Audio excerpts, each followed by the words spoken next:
Di kita ada. Okay, yeah. All right, welcome to the round 4 of NUDC 2020 UNHAS selection. Under the motion that this House believes that surveillance effort should be prioritized rather than privacy during COVID-19 pandemic, to open this debate, I call opening government to open this debate.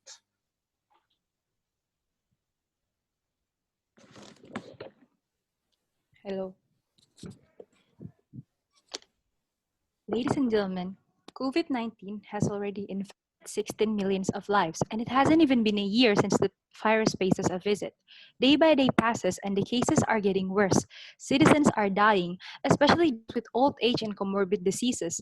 Doctors who take care of these patients are also dying, nurses, and other than that, there's also no specific drug that has been proven to improve the conditions of these patients, leading us to our only options, which is vaccines. But we need to realize that making a vaccine is not a piece of cake. It is not as easy as flicking a finger. We say that it takes months and even years of trial and errors. And up until now, a vaccine has not even been created yet. That is why, instead of waiting for them to be tested positive for COVID-19 and realize it's all too late to give them the medical procedures they need to get better, we say that we should surveil our citizens. The opening government goal in this debate is that we should prioritize surveillance effort rather than privacy. And how do we control the tracing system? By cooperating with the citizens instead of downloading, for example, an app that can trace your whereabouts, or even go to the extreme measures as South Korea, tracing your credit card's use, and so on and so forth. Now, we're going to achieve that by enhancing health promotions related to the virus and the spread of it. We will also perform a massive swab test in society, do maximize tracing or surveillance for each patient with positive PCR results to know the source of infection and to know where the virus might spread. For example, if you're on a plane with positive COVID-19 patients, you need to do the obligatory 14 days isolation, or even tracing your whereabouts, as already stated before, credit cards, and from your GPS on your phone, who did you met up with. And also we would support them with basic needs during the isolation. And lastly, monitoring and follow-up mechanism for these patients, and also for those that were in contact from that data that was collected. Now, in my speech, I'm going to talk about three things. First, it is the governmental role to protect the citizens. It is okay to set aside personal right for communities' health in these cases. And lastly, how privacy can be put aside during pandemic. And my second speaker will talk about the further implications of this motion. Which brings me to my first point on how it is the governmental role to protect the citizens. Ladies and gentlemen, we say that as a good government, we want our society to live a healthy life and prevent them from catching a disease that has been troubling everyone in a short amount of time. That is why, in order to achieve this goal and to quickly eradicate COVID-19 in our country, we would like to give them surveillance, even if it is invading their privacy. We say that desperate times call for desperate measures, and our priority is to protect our citizens if they were traveling in a high-risk area, for example, or they went to crowded places, or they were in contact with someone. In order to control the spread of the virus, we think that this protection will benefit, first, it will benefit the patients with COVID-19 because we can get them the help that they need and immediately test the places they visited during the crucial days where they can easily spread the virus to other people. Because we do not want the cases to blow up, right? And second, we said that it will also benefit clueless people that happens to be around the place this patient was located in before he knew that he was positive, and we could get them tested by it. For example, in South Korea, where we can even see their past overseas trips, and even to the extent of seeing their credit card history, in order to trace that new cluster the virus might create, because they have the right to know if they were in contact with the patient that has been tested positive for COVID-19 in order to protect themselves. Second, how it is okay to set aside personal right for the community's health in extreme cases. simply because we should not only care for our own self but also the health of community, because it is also our obligation to protect others since we are living in a community, and therefore we should not harm them because of our own selfishness. Imagine if it were your parents that were in contact with the patient, and they were in a very old age, but they do not know about it because they wish to remain private, therefore tracing cannot be done. We think that it will hamper the process of eradication just because of their selfish wish. We say that it is crucial to protect the community, and it shows. For example, when a husband just get tested positive for an STD, uh, sexual transmitted disease, they instantly tell it to his wife in order for both of them to get treated together. That shows that the health of community is far more important than the privacy of his husband. Last point on how privacy can be put aside during this pandemic. We say that yes, we do admit that privacy is something that should not be taken collectively by the government. But at extreme cases like this pandemic, it is very helpful and important to collect their data, but only until the government is able to eradicate the number of infections and lower down the number of it. For example, in Singapore, people are obligated to download an app called Trace Together that has successfully traced new clusters in Singapore, or even in South Korea, where they successfully tackled down the increasing new cases uh, and managed to know who is the super spreader, and therefore tested the clubs that were visited by this super spreader. Unlike any other countries, by collecting their Unlike any other countries, by collecting their private information such as GPS and credit cards in order to see the places where they were located once. Privacy matters, but we do not want to let this pandemic goes out of hand because we prioritize the safety of our society, and we only use those data in order to prevent virus from spreading and not for other purposes like selling them on black market, for example, or knowing private informations for our citizens, for example. We say that because the data will be on the government's hand, right? And thus, this only intention is wanting the best for the society, which in this case is to protect the spread of COVID-19. And therefore, the data that is collected will not be misused at the end of the day. Another example that is seen where privacy is put aside is that back then, because of the rising numbers of terrorists, we ensure the safety of the passengers when they were about to board in airplane by checking them before boarding. It even goes to the extent of touching the passengers' private areas for extra measures. This shows you that this has now been considered as normal, right? No one is protesting against it anymore because because it will be harmful for the community if they do not get checked. This is an example of how privacy is put aside for the sake of the society. In my speech, I've proven 3 points. First, how it is the governmental role to protect the citizens. Second, on how it is okay to set aside your personal right for the community's health in extreme cases. And last, how privacy can be put aside during pandemic in order to protect the society as a whole. Okay, thank you very much for the fine speech. Now I call leader of opposition to open the case from opening opposition side. Here. Thank you for educators. The opening government side said that privacy could be set aside because we don't want to we don't want the COVID-19 numbers of victims could blow up. But not all civilian society could set aside this problem, because there are some people that set privacy in as their first choice uh, instead of the surveillance effort. Uh, putting by putting aside surveillance by putting aside privacy, that means putting surveillance onto individuals means their freedom to be taken away.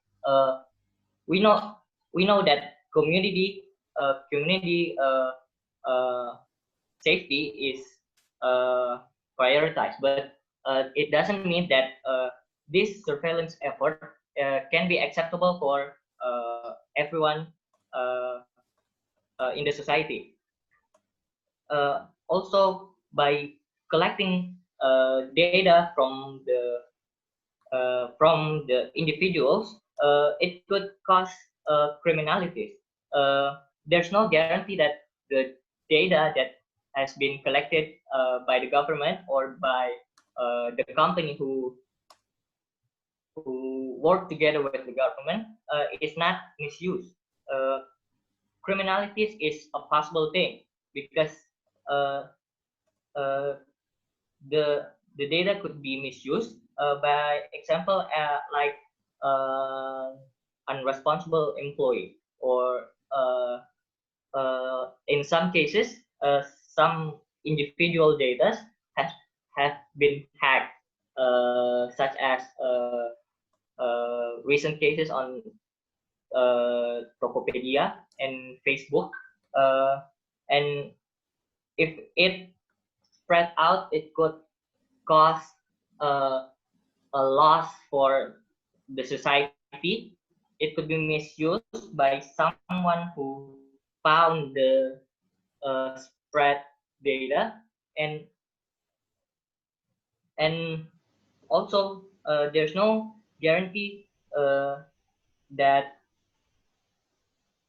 uh, surveillance effort can decrease numbers of COVID-19 uh, uh, infected victims.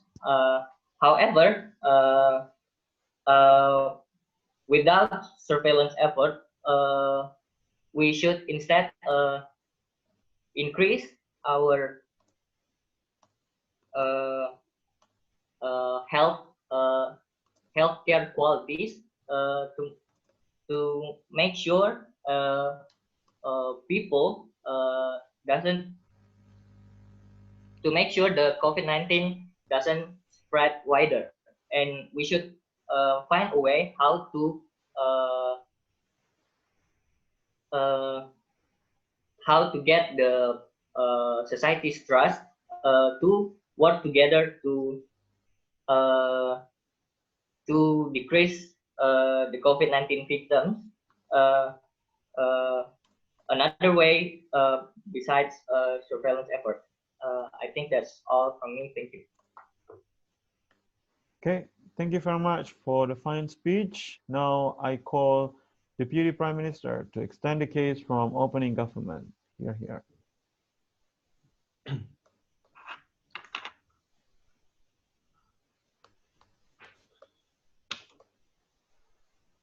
Okay, I'll start in 3, 2, 1. Ladies and gentlemen, they were talking about the increased number of cyberbullying, for example, like Tokopedia and etc. etc. But we say that to clarify this, we said that it is unlikely to happen in our side of the house because my first speaker Sasa has already explained to you that we would maximize the security systems by the government itself. So it won't be happen in our side of the house. It will less likely to happen.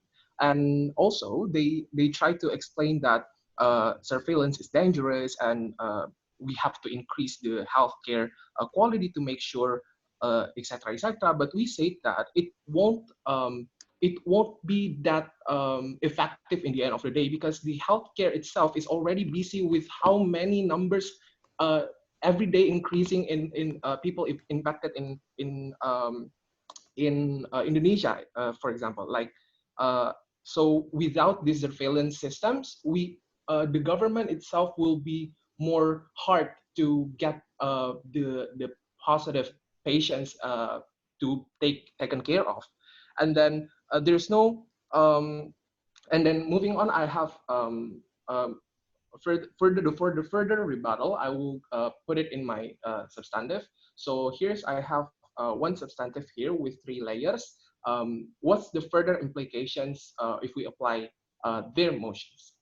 First layer, how it could bring harm to the society.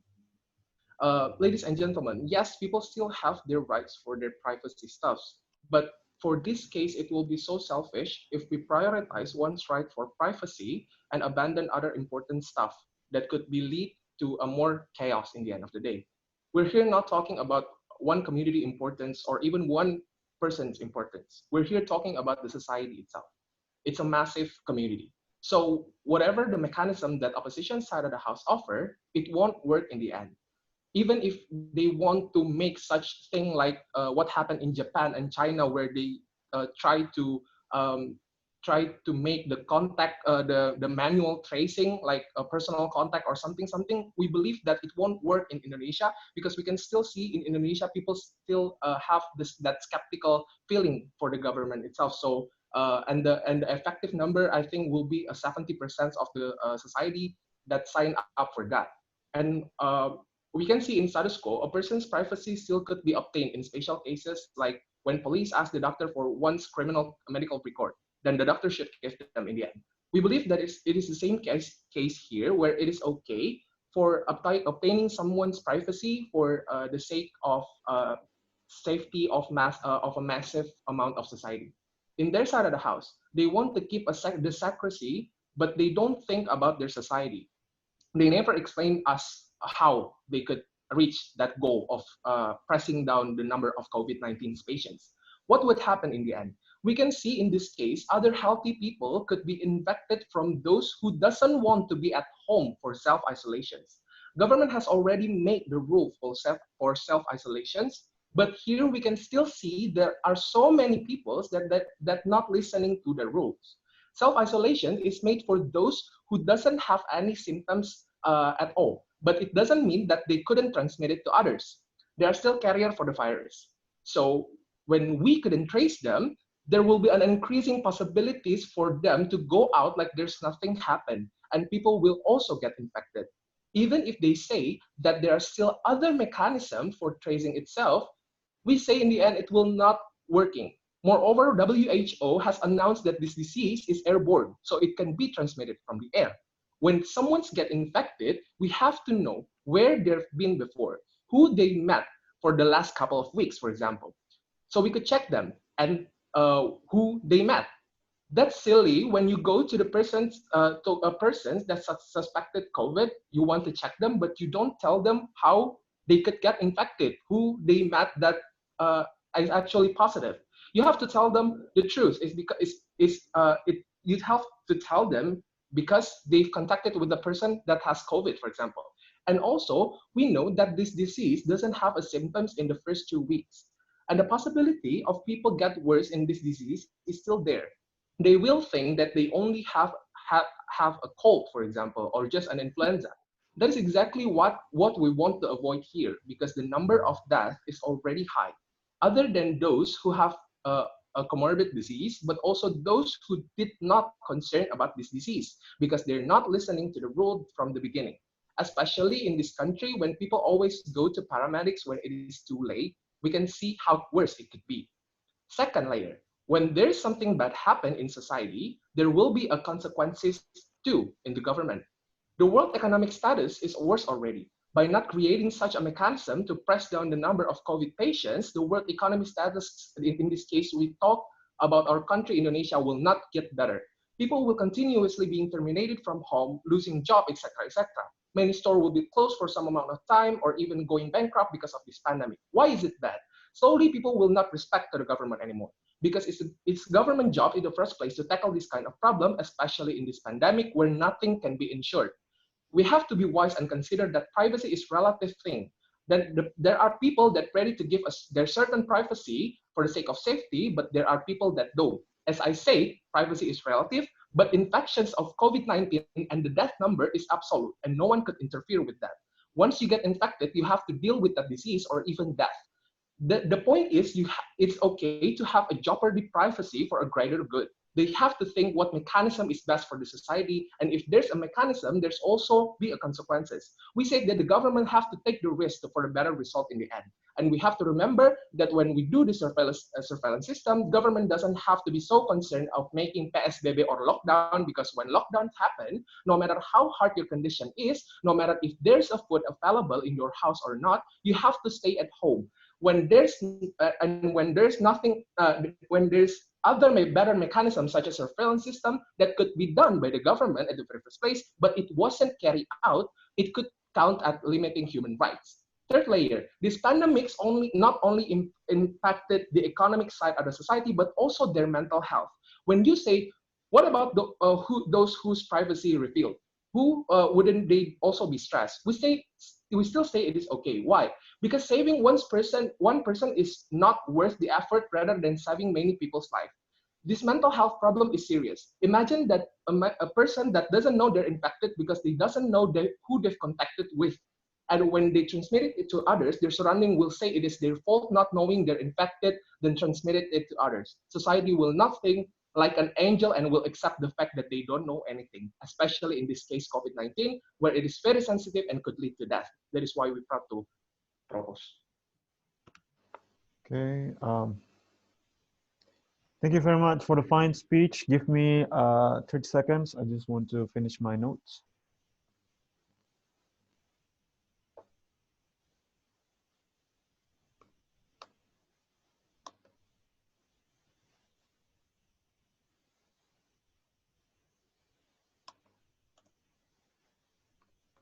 Right. To continue the case from opening opposition, I call Deputy Leader of Opposition. Thank you for your time, educator. I'm as Deputy Leader of Opposition. First, I want to rebut what the opening government said. First of all, they said that the data was been collected by government, so it will be safe, and we don't need to scare because they will maximize the security. But how you are very sure about that? Are you sure there is no irresponsible person inside the government itself? I think if you say like that, now every company and every social media have want to maximize their security too, so they can make the user of their feel safe with their privacy. But the fact is there is still spread privacy data, so it's mean you can be sure that there is no irresponsible person that will guarantee the privacy data will be safe.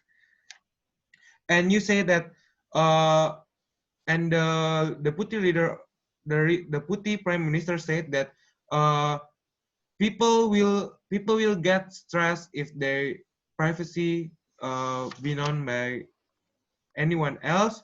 And you said that's no problem because that's used for good of society. But that one person that have stress because their privacy been spread is part of society. You can say it, that's just one people. That one people is still a part of society. As we know, privacy is important for every people in this world. Privacy reflects the daily life of every person that cannot be known by others. We totally disagree to prioritize sovereign effort rather than privacy because everyone has their own life and can be interrupted by anyone else. There is no one in here that want their privacy to be known by a stranger or anyone else, like your location, mobility, or who you are contact. If anyone else know your privacy, it will be uncomfortable and it can be dangerous too. What I mean with dangerous here, it's our privacy that has been known by other people can be used to commit a crime. Here's the example. Someone know your privacy like your location, home location, or what your routinity. They can do a crime with that data. Maybe they will rob your home when you are not at home because they already know your routinity, or even do something worse or more dangerous like uh, make a terror or rape or itch. That make us will feel scared. That will make a society to feel uneasy or scared every time is because anyone else can track our privacy that easily. If government said that this privacy that they're collected will be remain safe, how can government prove and sure about that? As we know, even now many people get their private data sold by irresponsible people. people who bought that privacy data can use it to do something worse that we don't even know what they will use that data for. And rather than surveillance effort, we suggest to do a lockdown, because even with surveillance effort, uh, the victim of COVID-19 is still increased, and it will, if you target to decrease the victim of COVID-19, I think lockdown is the very best option, because it will decrease many more rather than just do surveillance effort. And when you use lockdown option, you don't need to spread or tag anyone's privacy. So anyone's privacy is still safe, and people don't need to feel uncomfortable or scared about their privacy known by anyone else. I think that's all what I can say. So that's why we as opposition disagree to prioritize surveillance effort rather than privacy. Thank you very much. Okay, thank you very much for the fine speech. Now I call a member of government to open the case from closing half of the debate. Member of government, time is yours.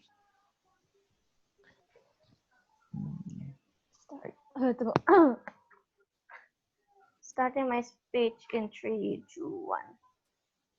So here's the things. For you to be successfully do a lockdown, when you have a database of where these people go, where these people come from, who touched them, who are in contact with them, it's going to be the more successful. CG believe that the reason why lockdown is pretty much fail from our past experience is because first, the citizen doesn't want to work with. It's very hard to work with a stubborn citizen. But second, it's because the fact that we are lacking in knowing where these people move around. So when the people finally come out from of being positive of corona, furthermore from the fact that they are unwilling to compromise with the government to provide the necessary information, we do not know where they went to. So the response toward us is very slow. So even if we go to lockdown again without the basic necessary information, we will not go anywhere. Very stagnant. Second point, they talk about improving healthcare. In the status quo right now, the hospital is already too crowded to the point where people that even have the symptom of corona are being told to go home to do isolation on their own in their own house. This proves to you that right now our medic is very, very overworked. They have too much work on. They have too much to focus on that they can't even take more patients in the hospital. This proves to you that even if we improve the healthcare system, at the end of the day, without any kind of measurement, any kind of approach to suppress the suppress of this coronavirus at the very first place, this will not do any good at all. All OOKs out of this debate. So let's start with my case. First, I'm going to talk about urgency. We understand that people have the freedom to protect their privacy. People have the freedom to make things private. But understand, we believe that it's okay for us to limit someone else's freedom when it goes against someone else's freedom to continue on living, when it goes against someone else's freedom to then do their own basic needs without constant fear of being involved in coronavirus, right? This proves to you that we say the idea of privacy is very inferior if we compare it to the harms that's going to happen if we do not take full advantage of having the database of these people, right? We can see from the status quo right now how by the government keep on thinking about this kind of small stuff, this stuff that is actually is not relevant at all when we think about the harms, is hamper and slowing down the progress of government taking serious steps in suppressing this coronavirus infection, right? We can start with taking serious steps, but we didn't do it because we are still caring about the society point of view. But please understand that right now in the status quo, society is not progressive.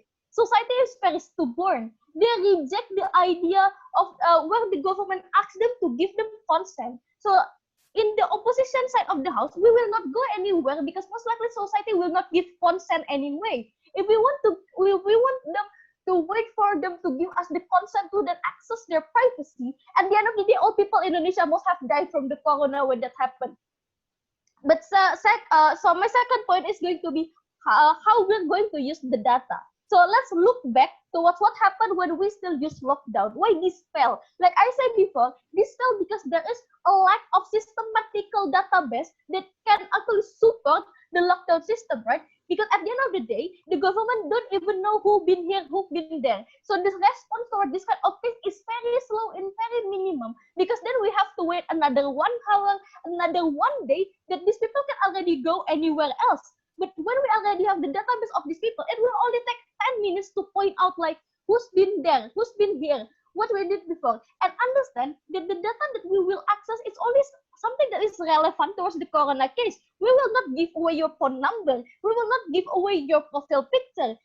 Even your identity will still be hidden, just where you go, your mobility, and it is relevant towards your own life, your family life, your partner life, your friend's life. So we say at the end of the day, the argumentation about uncomfortable doesn't hold any kind of importance towards someone else's life, right? So the opposition burden of proof for closing opposition is to prove to us why, even if Vira, kasihan dulu, pause dulu.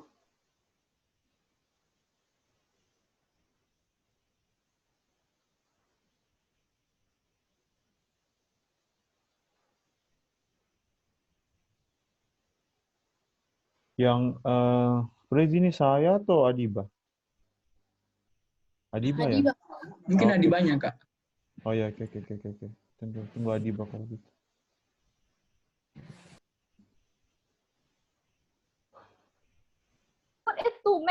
Adibah.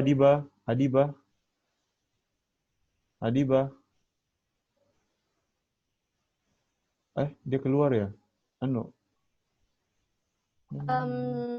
Udah ada Adibah sih? ada Kak. Sampai tadi 441 yang kau jelaskan, kau bilang tentang uncomfortability. Sampai situ tadi. Uncomfortable, yang kau respon ke winning opposition, yang uncomfortable, bla bla bla. Oh iya. Oke. Okay, I'm going to restart. Before itu uncomfortable. Yang mana? Sebelum uncomfortable ada statement kau bilang, baru kau bilang the uncomfortability bla bla bla bla. Dari situ maksudku. Kak, kayak bisa tolong kalau udah 7 angkat tangan atau apa, kenapa sih stopwatch saya nggak itu kan? Oh ya, oke, sip. Oke. Oke, wait.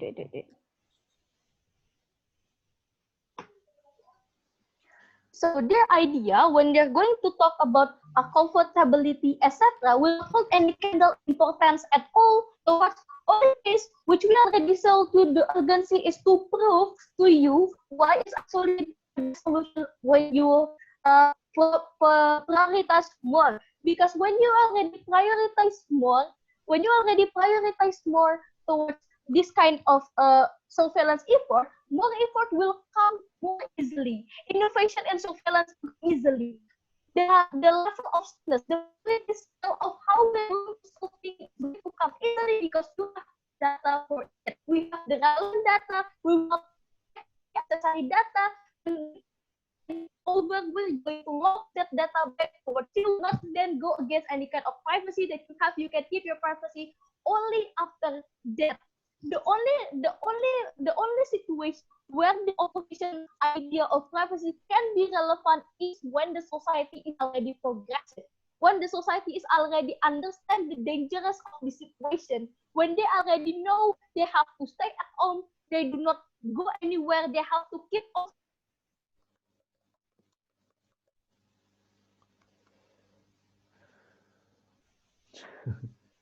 Kenapa lagi?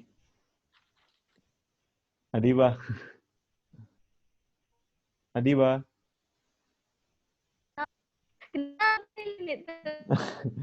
Kenapa? Tunggu dulu, tadi halo. Tunggu Kak, ku alter dulu kapan ini? Kenapa ini? Jelek sekali sinyal. Yo, kau coba pindah tempat beda. Halo. Kau udah selesai. Oh ya, sekarang bagus nih sekarang. Tadi sampai itu yang society being progressive. deh kalau sekali lagi keluar ini gimana? Daji. Sudah kasih cepat loh. Kasih cepat deh, Kak. Yeah. I'm going to restart in 3, 2, 1. This only idea of the opposition is going to work when the society is already progressive, when they already know the dangers of situation, when they already know how dangerous it is for them to go out, do social thing like partying, etc. for other people life, not only their own. If in this situation the only people that's going to be harmed is yourself, then we will be okay for you to keep your privacy, but this moment is not. So we say right now there's also a narrative where the government is very, very, very, very passive in terms of taking action, right?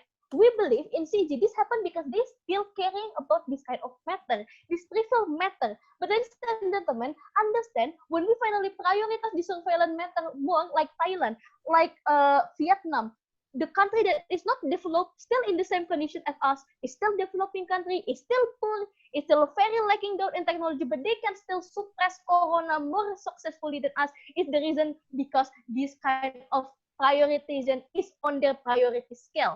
So I already proved to you the urgency that the opposition burden of rules is to prove to us why holding your privacy is matter more than keeping the people freedom of life access. I already proved the data.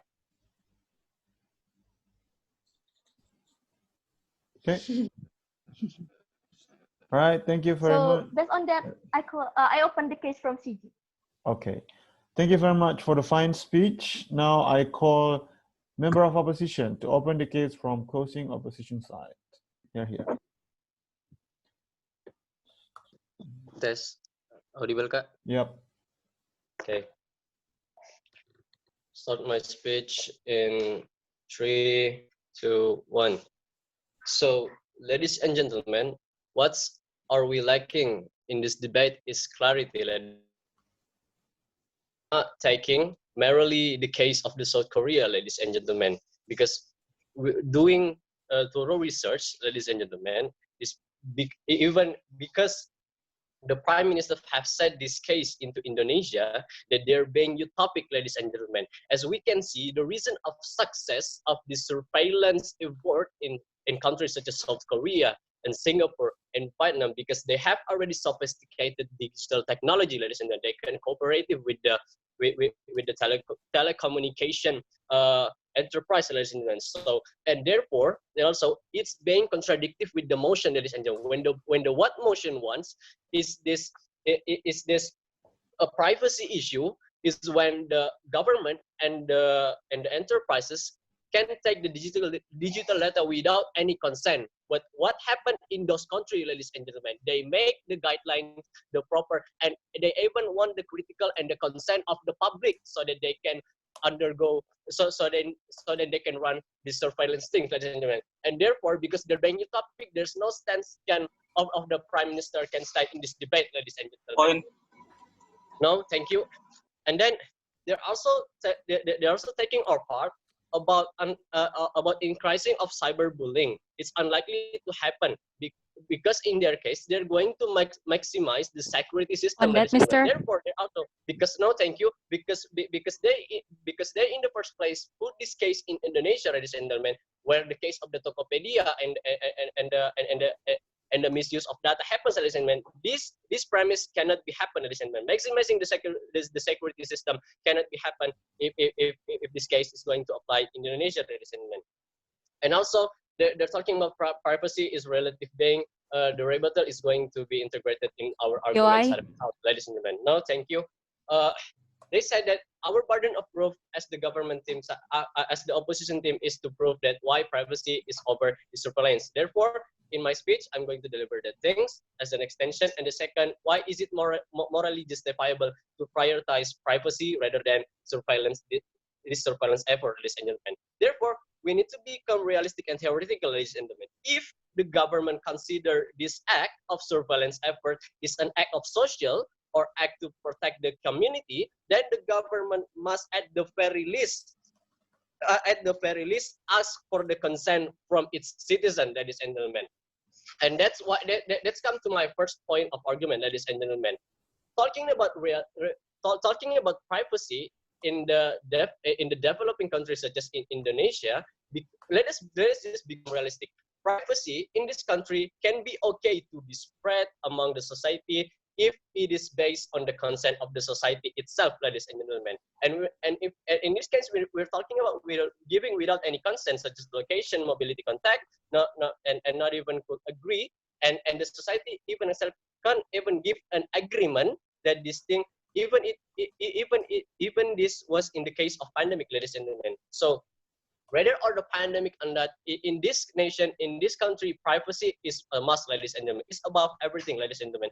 They're also talking about cooperative society, and there's a uncooperative society, ladies and gentlemen. Here's the thing: what will happen in our side of the house, ladies and gentlemen? Two scenarios. If the government keep being desperate so that they can only think properly that to intervene the privacy of the society is the only way, ladies and gentlemen. They're not being innovative and to find another way, since they feel they have right to intervene their own society, ladies and gentlemen, which is harm the human right itself at the very first time, ladies and gentlemen. And At the point, sir. no, thank you.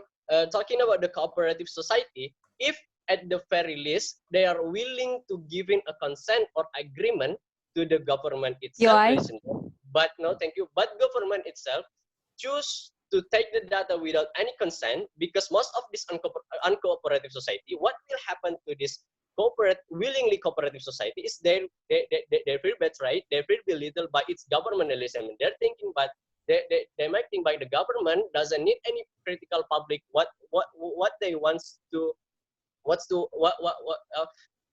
they want to come together to finish this pandemic, ladies and gentlemen. Therefore, it's going to reduce the morality of the cooperative society, ladies and gentlemen. And what's happened in the side of uncooperative society, ladies and gentlemen?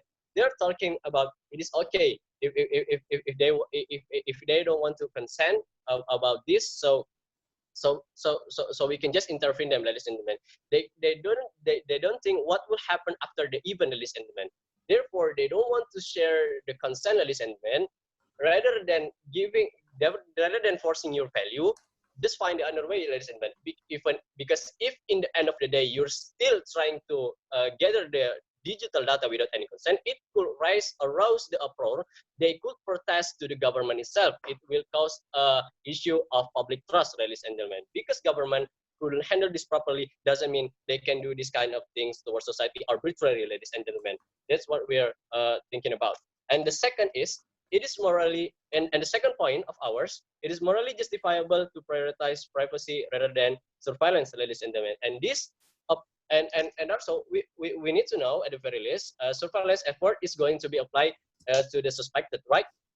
Here's the process: the one being suspected, the government got the information about him, and got and they're going to share it to the society so that it could prevent the pandemic transmission, ladies and gentlemen. What's actually happened? Here's the two possibility. First, from the society itself, or around the patient and the mental of the patient itself, ladies and gentlemen. What could it arouse is a social panic, ladies and gentlemen. In case of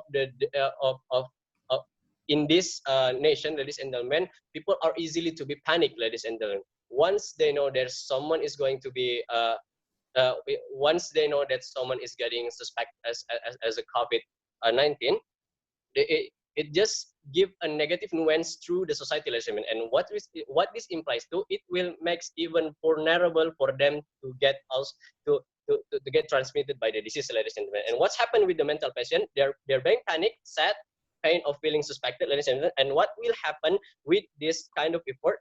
The labeling they judge, the labeling they got, the judge, the excluded, which complicit to even worsening the condition of the patient itself, ladies and gentlemen. Since we're talking about the characterization of Indonesian people, this will going to lower the moral of the people, make them going to depress and likely to regain heal in the quarantine, ladies and gentlemen. So that is why we're proud to oppose. Thank you. Thank you very much for the fine speech. Now I call Government Whip to close the case from closing government.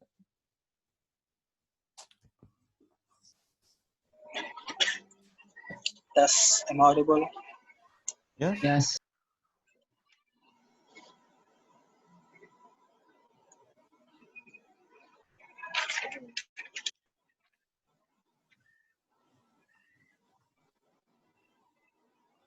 Three, two, think first of all, this debate is really confusing because OG and CG has come up with in this debate by explaining how in what government bench we will defend surveillance in order to suppress the spread of this virus. Meanwhile, both opposition benches never really engage on this, and they never prove to us why under the of the house, if they prioritize privacy, then this kinds of spreading of this virus will be mitigated under the of the house. So both opposition burden need to prove to us why under the of the house it's going to be much better in order to suppress this spread of this virus. They need to bring us the counter proposal for this debate, right?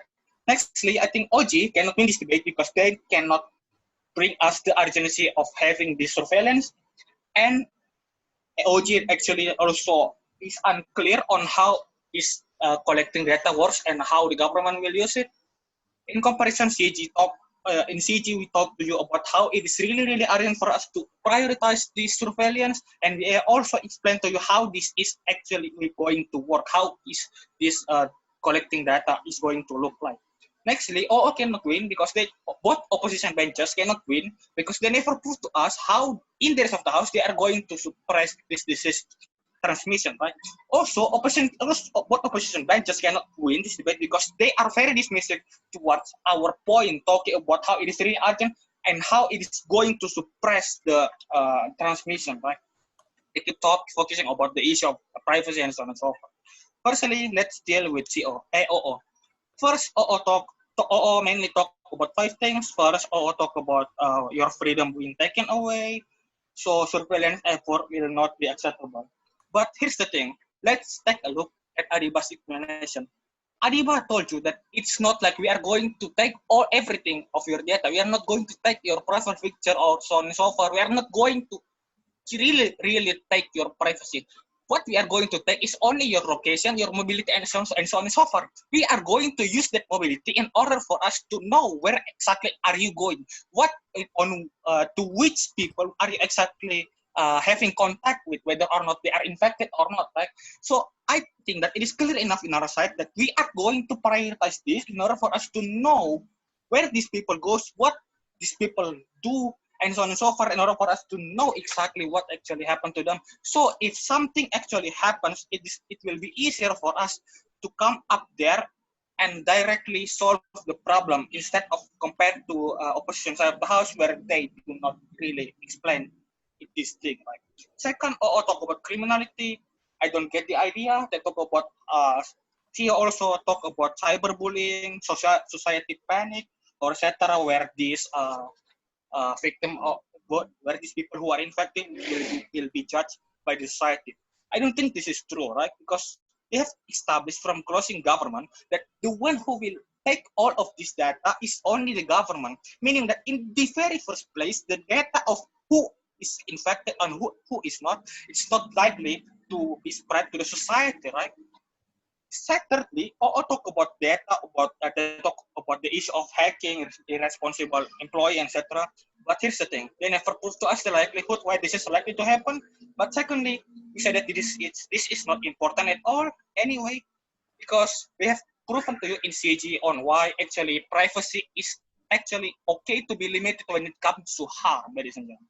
First of all, OO talk about improving healthcare, but if this is their counter proposal, then number one, it is not exclusive. In our side, even though we prioritize surveillance, doesn't mean that we will leave healthcare at all. But secondly, they never proved to us why it will be better in the rest of the house anyway. But lastly, that OO talk about stress because of privacy being taken away. Again, this has been mitigated before because we said that it's not like we are going to take anything from you. We are not going to take all photos from your gallery that you save, your own privacy photo, and so on. We are going to take only your location, mobility, and so on and so forth. Nextly, CO talk about the privacy issue when government going to take digital data without consent. I'm not sure why they bring this up because here's the thing. I don't think that government is the only one that blame with this, because let's take a look at what actually happens in social media, etc. Instagram and Facebook actually take your own data too without your consent, right? But even if opposition came out and say, okay, they have terms and conditions, but their terms and conditions are really, really small. So people wouldn't care about it. People wouldn't care to read about it, and people wouldn't even care. So in the end, in the very first place, people never concerned anyway. They need to prove to us why actually when government take data without consent, it is really matter in the very first place, right? Because we say that even other people, even under other company also take your data, and people do not even stress about it, people do not even care about it anyway. Nextly, they talk about how this will harm human rights. I don't get also the idea. This has been integrated in my speech before about how it is not actually really that violating that human right. It is actually, they are not actually taking everything from you. Next, they talk about public trust. Here's the thing. Public trust, maybe, yes, maybe public trust will be lessened in our side. But if we say that even if that happens, that is okay, because we are going to, because in the end of the day, we say that this public trust will come back to us as the government. Why is this the case? Because it's okay for us to actually lose the public trust in the very first place, as long as the government, we are going to help the society, we are going to suppress the infection rate of this virus. So when it comes to the security of the people, it's going to be much better in our side of the house. In conclusion, as closing government, we win this debate because number one, we explained to you about how actually in the status quo about lockdown and so on and so forth has been failed because citizens also do not want to cooperate. So as the government, we are going to take the initiative to use this surveillance in order for us to suppress the spread, right? Second, we also prove to you the urgency about why it is really that urgent to begin with, and we have proven to you why it is actually okay to limit people's freedom when it comes to harm, in which I don't think OG really bring this up. But lastly, we also explained to you clearly how we are going to use this data and so on and so forth. And also, I don't think OG really explained this way. We propose. Okay. Thank you very much for the fine speech. Now I call Opposition Whip to officially close this debate. Here.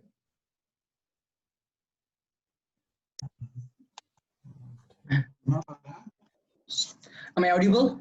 Yep.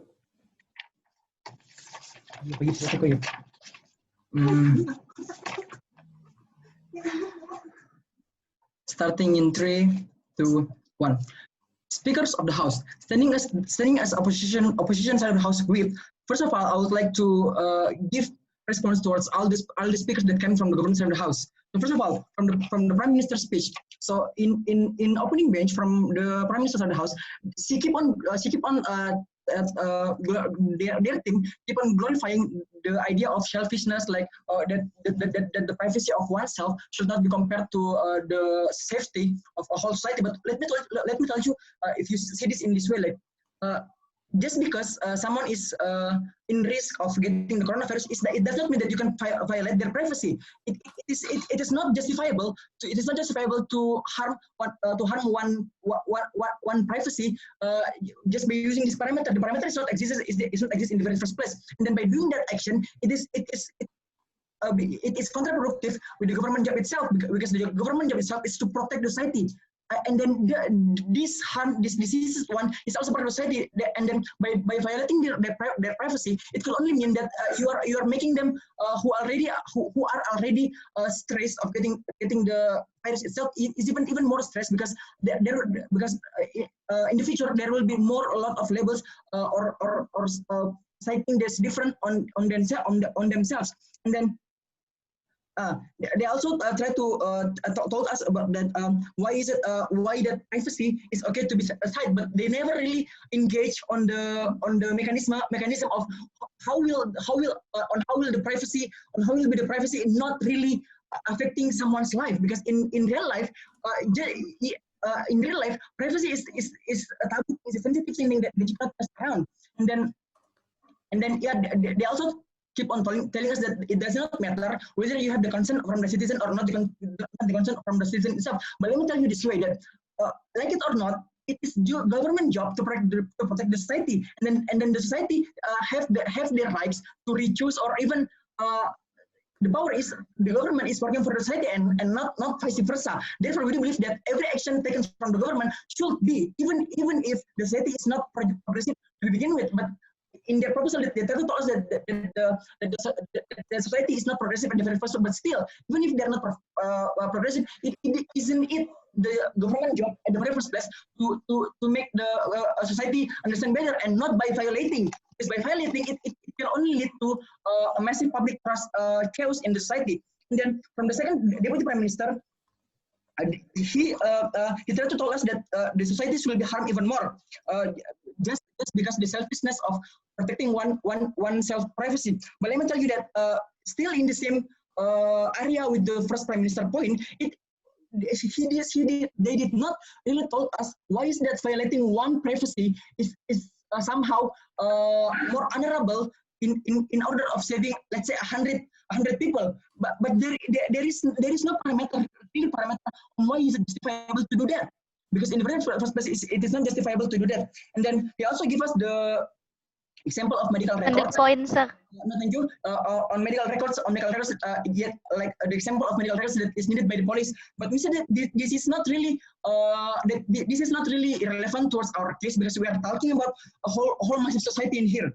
And then they also told us that it is really need to be that the surveillance of emergency falls on the symptoms of COVID that will only not show for about 2 weeks. But let me tell you in this point of view that let's talk about the moral of the patient itself. Let's say that when you know that if you are getting checked and then you are like labeled as a deceased one, then of course the people who already know and who thinks that they have the symptom themselves will have the tendency to not get themselves checked up. Why is that so? Because the society label, because they don't want people to look them differently. And then by agreeing that proposal, it only means that you are allowing that to happen, which means that the security, the safety of society even be harmed more. Those people who think they got symptoms will not even check themselves anymore, which means that they are still whether if they are progressive or not, whether if they are let's say the best case they are keeping themselves at house or not keeping themselves at house, it is still endangering the society, because there are still going to be physical attacks happen in their house with their family. And then they never also really engage with the case of the mental health of the privacy ones that been referred itself. And then moving to the closing bench. Before that, no, thank you. So my previous speaker, the first speaker, member of opposition, already told you a new kind of idea about that in our the more practical situation in Indonesia itself, and then the member of government glorifying the urgency on why that it needs to be done immediately. But let me tell you, like from the analogy that I have used before, from my previous speech, that the urgency. In their case, yes, we do agree that the urgency will be really indeed, but still, it's also important in our proposal. Why is that so? Because the urgency of keeping one's privacy can also gain more trust from the society itself. So therefore, they will help the government to improve their content itself, because at the end of the time, every society will become progressive. And also tells us about the stubbornness from the society, but this stubbornness should be something that they need to fix, and not something that they should blame. So thank you. And then in here, we would like to tell you that they never engage on the morality, but the burden of proof here that they never touch is that is it morally okay for someone to violate a privacy? They never engage on that point. And then the only case that they're engaging is that whether or not is it justifiable to in their case to prioritize surveillance effort rather than privacy. And then the opposition bench is currently engaging with their cases. And then from that, we can tell you that the government of the house did not really win the case, because they are ignoring one important clause. It's the moral, whether or not is it morally justifiable to do so. And then in my last speech, I would like to try to explain to you why is that the urgency of privacy is better than the urgency of surveillance effort. Is it because that the case will be even worse when someone is not trying to get themselves checked, because they will run around free without getting anything, which means that just even if you are violating their privacy, it doesn't really matter if they don't want to get themselves checked in the first place. And from that speech, we are proud to oppose. Okay, thank you very much for the fine speech. Now that's the end of the debate. Just give us 10 to 15 minutes to deliberate for the results of this debate round, and we'll call you as soon as we are ready to give you the verbal adjudication. So you can leave the breakout room, don't leave the meeting, and we will let you know if you can get in back to the room. Okay, thank you.